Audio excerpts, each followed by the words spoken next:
Assalamualaikum warahmatullahi wabarakatuh. Salam sejahtera untuk kita semua. Kali ini kita kedatangan seorang ibu guru cantik yang akan sedikit menjelaskan materi tentang wawasan wiyata mandala. Apa itu wawasan wiyata mandala dan seperti apa? Untuk mempersingkat waktu, langsung saja kita persilakan untuk ibu memperkenalkan diri dan menjelaskan apa itu wawasan wiyata mandala. Assalamualaikum warahmatullahi wabarakatuh. Salam sejahtera anak-anakku, salam berbahagia untuk kalian. Saya ucapkan selamat datang di SMK Negeri 1 Subo. Mudah-mudahan kalian masuk di sini sesuai dengan apa yang kalian inginkan dan selamat belajar. Semoga apa yang kalian cita-citakan bisa tercapai. Untuk kali ini saya Ibu Kumara SPD, guru dari jurusan TKJ, akan memberikan materi tentang wawasan wiyata mandala. Nah, kalian sebagai siswa baru, terutama pada masa pengenalan lingkungan sekolah, kalian harus tahu apa itu arti dan makna wawasan wiyata mandala. Yang artinya wawasan. Wawasan itu adalah suatu pandangan atau sikap yang mendalam terhadap suatu hakikat.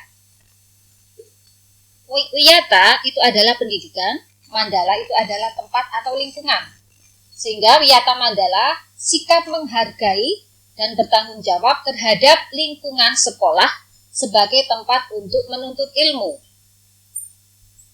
Unsur-unsur wiyata mandala, sekolah merupakan lingkungan pendidikan. Kepala sekolah mempunyai wewenang dan tanggung jawab penuh atas penyelenggaraan dalam lingkungan sekolah. Antara guru dan siswa, hubungannya harus serasi. Warga sekolah harus menjunjung tinggi martabat dan citra guru.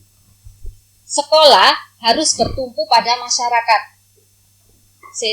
Masyarakat tentunya masyarakat di sekitarnya dan mendukung antara warga. Ada 5 komponen penting yang harus dipahami untuk mewujudkan wawasan wiyata mandala. Di antaranya 1. Peran kepala sekolah SMK 1 Subo. Yang kedua, peran guru. Yang ketiga, peran sivita akademis. Dan yang keempat, peran siswa atau murid. Dan yang kelima adalah peran masyarakat yang ada di sekitar lingkungan sekolah. Peran kepala sekolah SMK 1 Subo itu yang paling penting. Apa saja yang harus beliau lakukan? Yang pertama adalah berwenang dan bertanggung jawab penuh terhadap penyelenggaraan pendidikan di lingkungan SMK 1 Subo. Yang kedua, kepala sekolah dihormati dan berwibawa. Artinya, siapapun yang berkepentingan dengan sekolah harus melalui kepala sekolah. Yang ketiga, semua guru dan karyawan tidak boleh bertindak sendiri-sendiri, melainkan harus seizin dengan kepala sekolah. Yang keempat, kepala sekolah melaksanakan program yang telah disusun bersama komite sekolah. Yang kelima, menertibkan lingkungan sekolah baik yang berbentuk sarana maupun peraturan tata tertib sekolah. Yang keenam, mengadakan rapat koordinasi antara guru, wali murid maupun siswa. Yang ketujuh, menyelenggarakan kegiatan yang dapat menunjang kemajuan siswa, yaitu berupa ekstrakurikuler. Misalnya pramuka, kemudian paskibraka, PMR, dan PKS, serta yang lainnya. Kemudian peran guru apa? Di sini peran guru juga penting. Karena apa? Menunjang tingkat tinggi, martabat dan citranya, baik sikap dan tingkah laku guru tersebut. Yang kedua, menjadi tauladan di masyarakat. Yang ketiga, guru harus mampu memimpin di lingkungan sekolah, baik dalam kelas maupun di luar lingkungan sekolah. Yang keempat, dipercaya oleh diri sendiri. Karena kalau tidak dipercaya oleh sendiri, maka tidak akan mampu untuk mengajar di dalam kelas dan warga di sekitar. Yang peran murid atau peran siswa dalam Wiyata Mandala kali ini adalah satu, tentu saja mentaati tata tertib yang berlaku di sekolah tersebut. Tanpa ada tata tertib, maka tidak akan terbentuk karakter siswa yang religius, berbangsa, dan bernegara. Kemudian yang kedua, hormat dan santun kepada guru dan warga yang ada di sekitar lingkungan sekolah atau lingkungan yang lain. Yang ketiga, hormat dan santun kepada teman.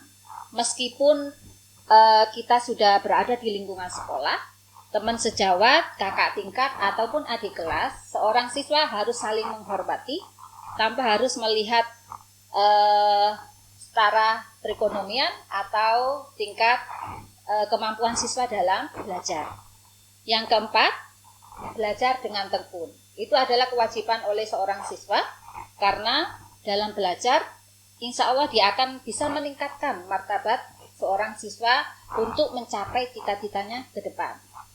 Yang kelima, menyelesaikan tugas yang diberikan oleh guru. Tentu saja seorang siswa itu juga harus melaksanakan tugas-tugas yang diberikan oleh guru baik di kelas maupun di rumah. Yang keenam, menjaga nama baik keluarga dan sekolah dimanapun dia berada, baik sudah menjadi seorang alumni maupun masih menjadi siswa SMK. Jadi tetap harus dipertahankan sopan santunnya, kemudian nama baik dari keluarga dan nama baik dari sekolah.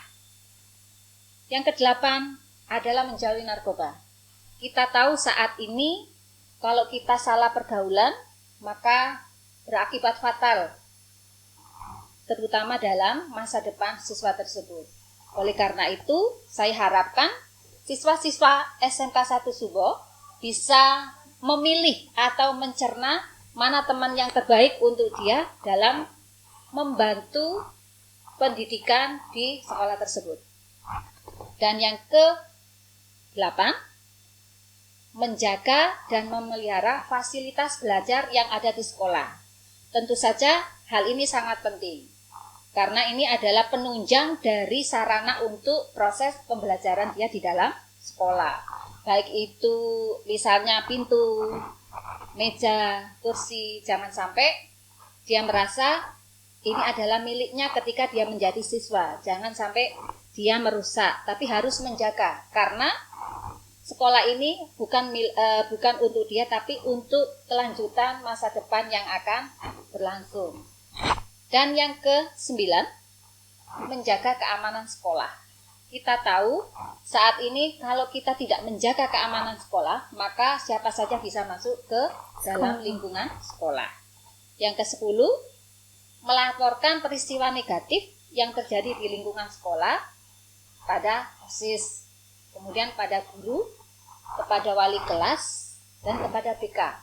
Sehingga rasa aman dan nyaman ketika siswa itu belajar akan terbentuk ketika dia melaksanakan pembelajaran di dalam sekolah. Sekolah dan fungsinya. Kita tahu sekolah memang memiliki bangunan yang sangat besar. Tentu saja di sana digunakan sebagai tempat penyelenggaraan PBM, tempat proses belajar mengajar antara guru dengan siswa. Yang kedua, menanamkan dan mengembangkan berbagai ilmu. Kalau kita pahami di SMK 1 Subo ada 4 jurusan, di antaranya adalah jurusan AKL, akuntansi, kemudian jurusan TBSM, teknik bisnis sepeda motor, kemudian ada TKJ, teknik komputer dan jaringan, dan yang keempat adalah jurusan APAPL. Yang ketiga, memperkuat karakter dan mental spiritual. Artinya, siswa dalam menuntut ilmu tidak hanya ilmu yang dia miliki, tetapi mental yang harus juga dimiliki, karena ketika dia belajar, tentu saja perlu pengorbanan dalam menyikapi ilmu yang dia miliki. Spiritual juga penting, karena kalau kita lihat kita belajar dengan guru, kita belajar sesama teman kita sejawat, itu adalah merupakan hablum minan nas. Sedangkan spiritual itu perlu karena kita dalam belajar tanpa ada kelangsungan dari kita berdoa, kita beribadah, hablum minallahnya tidak akan terjadi, maka tidak akan bisa berlangsung untuk proses mendapatkan ilmu. Yang keempat adalah mendidik hubungan antara masyarakat dengan Tuhan, yaitu tadi hablum minan nas dan hablum minallah. Jadi kalau kita lihat dari ilmu fisikanya, ini adalah koordinat sumbu X dan Y. Hubungan mendatar atau horizontal, dan hubungan vertikal itu adalah hubungan kepada Allah Subhanahu wa Ta'ala. Kemudian fungsi sekolah. Fungsi sekolah itu apa? Kalau kita lihat di sana adalah tempat banyak siswa yang datang dari berbagai daerah, tentu saja sekolah itu merupakan tempat masyarakat belajar karena memiliki tata tertib atau aturan yang mengatur hubungan antara guru, pengelola pendidikan dalam PBM untuk mencapai tujuan pendidikan yang telah ditetapkan dan suasana yang dinamis. Itu fungsi dari sekolah. Nah, ciri-ciri sekolah yang memiliki sebagai masyarakat belajar: 1. Adanya guru, adanya siswa, timbulnya PBM yang tertib. Tanpa ada guru, maka tidak terlaksana proses belajar di masyarakat. Tanpa adanya PBM, ilmu yang kita transfer dari guru juga tidak akan terjadi proses belajar mengajar. Yang kedua, tercapainya masyarakat yang sadar, mau belajar dan bekerja keras. Artinya apa? Dengan pengembangan ilmu pengetahuan yang ada, kita harus tahu bahwa tingkat sosial seseorang itu harus dilihat dari pendidikannya. Ketika dia memiliki ilmu yang baik, tentu saja orang itu akan terlihat dari sikapnya, sopan santunnya, dari berbicaranya. Nah, itu dari sadar tentang proses belajar. Kemudian yang ketiga, terbentuknya manusia Indonesia yang seutuhnya. Karena kita tahu bahwa kita belajar dari 5 sila yang sudah ada sebagai pedoman masyarakat Indonesia.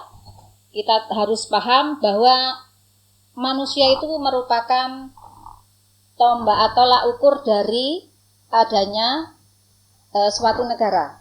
Jika pemudanya baik, pendidikannya baik, insya Allah negara juga akan baik. Nah, ketika kita tahu bahwa adanya fungsi sekolah, pasti sekolah akan memiliki suatu prinsip dalam pengembangan ilmu pengetahuan. Di antaranya apa? 1, sebagai wadah bekal hidup seseorang. Jadi tanpa dia menuntut ilmu, maka dia tidak akan bisa memiliki bekal hidup, karena dia tidak memiliki tujuan. Dengan menimba ilmu, dengan belajar, maka dia akan memiliki tujuan. Misalnya cita-citanya, dia mau apa, menjadi apa, akan terwujud. Yang kedua, tempat peserta didik itu di bawah bimbingan pendidikan. Jadi kita punya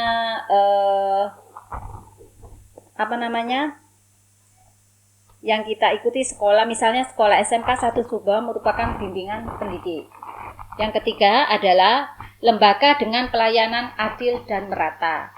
Artinya kita tidak melihat status siswa dari tingkat ekonomi menengah ataupun di atas, tetapi kita menerapkan bahwa anak ini berhak untuk memiliki atau mendapatkan ilmu yang sama, sehingga kita bisa melihat kurikulum yang ada diterapkan di SMK. Kemudian yang keempat, sekolah merupakan lembaga pengembangan bakat dan minat siswa. Makanya di dalam sekolah pasti ada ekstrakurikuler untuk pengembangan bakat minat dari siswa tersebut, sehingga akan terwujud selain dia mendapatkan ilmu, dia juga akan bisa mengembangkan dari minat dan bakat yang dia miliki, sehingga apa yang dia impikan akan terwujud melalui bakat dan minat melalui suatu organisasi sekolah, yaitu ekskul. Oke, itu prinsip dari sekolah. Yang kelima, sekolah merupakan pembinaan potensi di luar integritas. Dan yang keenam, memberi perhatian serius untuk mengembangkan kemampuan emosional dan sosial, komunikasi, berinteraksi, dan mampu bekerja sama dengan kelompok. Artinya ketika kita belajar, pasti ada salah satu guru mapel akan memberikan metode pembelajaran, misalnya bagaimana berdiskusi, bagaimana menyelesaikan suatu masalah, bagaimana menghargai pendapat seseorang. Nah, dari sini maka siswa akan memiliki kemampuan dalam berwawasan. Nah, yang ketujuh, wahana pengembangan sikap dan watak. Dari yang ketika dia belajar untuk mendapatkan ilmu, kemudian dia bisa mengembangkan bakat minatnya melalui ekskul, maka akan bisa mewujudkan pengembangan sikap yang dimiliki ketika proses pendewasaan siswa tersebut. Kemudian yang kedelapan adalah sebagai wahana pendewasaan diri. Dengan banyak dia berlatih, belajar, diberikan suatu tugas oleh guru, otomatis dia akan bisa memberikan pendewasaan terhadap diri, bagaimana menyelesaikan suatu masalah atau menyelesaikan soal yang diberikan oleh guru kepada siswa tersebut. Dan yang kesembilan, sebagai bagian dari masyarakat belajar. Nah, bagaimana mekanisme pelaksanaan Wiyata Mandala? Yang pertama adalah tahap preventif atau pencegahan. Apa yang harus dilakukan pencegahannya? 1. Upayanya untuk mengadakan kasus yang sifatnya negatif. Misalnya, upaya kita supaya tidak terjadinya kasus yang bersifat negatif, ya pertama, semua warga di sekolah itu harus memelihara sekolah dan lingkungannya, baik dalam arti lingkungan, kemudian kebersihan, tata tertib yang ada di sekolah harus kita ikuti, dalam arti penentuan penggunaan seragam yang sudah ditentukan oleh sekolah, kemudian apa yang dijadwalkan oleh sekolah, hari ini menggunakan hari ini mapelnya apa ya harus dibawa, seperti itu. Kemudian apa? Yang kedua adalah menciptakan yang harmonis warga sekolah. Jadi dari beberapa warga yang datang menjadi satu dalam satu bangunan, yaitu sekolah, dengan berbagai macam karakter, kita harus bisa memberikan suasana yang harmonis. Meskipun ketika kita bergabung, otomatis di situ ada beberapa perbedaan sikap maupun pendapat, tetap kita harus bisa menghargai. Yang ketiga, pengawasan siswa di lingkungan sekolah. Ini penting karena ketika orang tua mendaftarkan siswanya atau putranya ke sekolah, itu berarti kita mendapatkan suatu amanah untuk menjaga siswa tersebut selama ada di sekolah. Ya, itu. Kemudian yang keempat, menghilangkan perpeloncoan dalam MOS. Artinya apa? Perpeloncoan di sini sifatnya adalah lebih ke fisik. Kita harus bisa menjaga bagaimana siswa itu bisa menjadi siswa yang berkarakter sesuai yang diinginkan oleh sekolah. Kemudian yang kelima, meminimalisir terlibatnya kelompok atau perorangan dalam kegiatan sekolah.